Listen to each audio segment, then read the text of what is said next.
লাঙ্গল মার্কার আমি প্রার্থী। আমি ইতিমধ্যে জানতে পেরেছি যে আমাদের কয়রাতে আমাদের যে এজেন্ট ফর্ম দেওয়া হয়েছে জাতীয় পার্টির পক্ষ থেকে, সেই এজেন্ট ফর্ম কিছু মিসিং করেছে একটি সংশ্লিষ্ট দল, এবং তারা ফটোকপির মাধ্যমে তাদের লোককে আমাদের নামে এজেন্ট চালিয়ে দিয়েছে।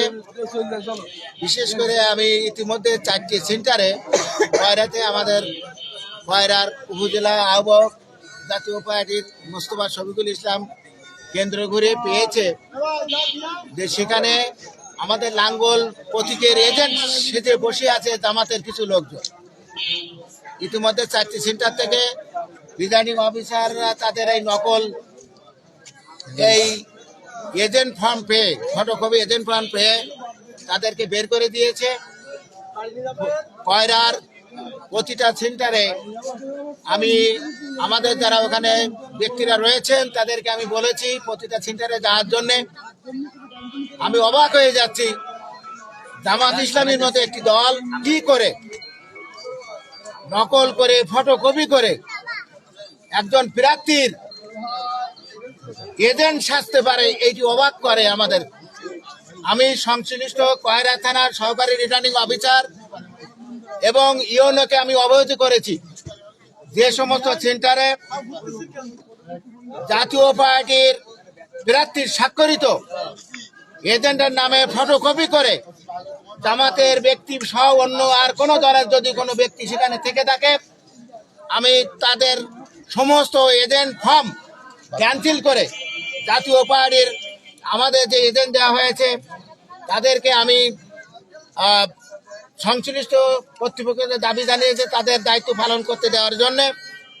আমি আশা করি যে সহকারী রিটার্নিং অফিসার এবং কয়রা উপজেলা নির্বাহী অফিসার যারা এই ধরনের একটি অপকর্মের সাথে জড়িত তাদের বিরুদ্ধে আইনানুগ ব্যবস্থা নেবেন, এবং যারা বিভিন্ন কেন্দ্রে জাতীয় পার্টির নামে এজেন্ট সেজে বসে আছে তাদেরকে অনতিবিলম্বে তাদের আইনানুগ ব্যবস্থা নিয়ে তাদের এজেন্টশিপ যাতে আমাদের জাতীয় পার্টির এজেন্টশিপ তাদের বাতিল করে দেয়, এই আহ্বান আমি সংশ্লিষ্ট সহকারী রিটার্নিং অফিসারের কাছে জানিয়েছি।